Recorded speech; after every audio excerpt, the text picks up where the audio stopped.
Welcome to G Math tutorial.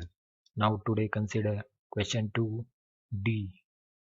A question is, a beam is supported at the two end and is uniformly loaded.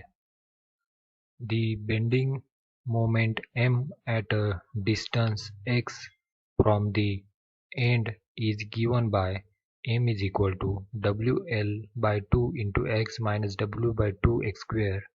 Find the point at which M is maximum.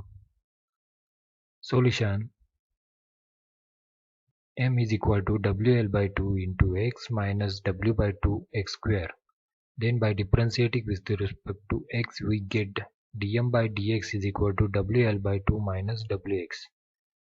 Then differentiating twice we get d square m by dx square is equal to minus W. Now consider dm by dx is equal to 0. It implies WL by 2 minus Wx is equal to 0, hence it is equal to WL by 2 is equal to Wx, hence x is equal to L by 2.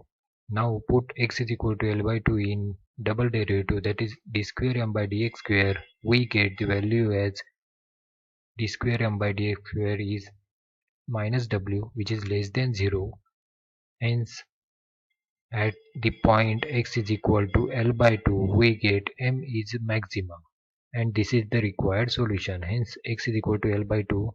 At the point x is equal to L by 2, M is maximum. Thank you for watching.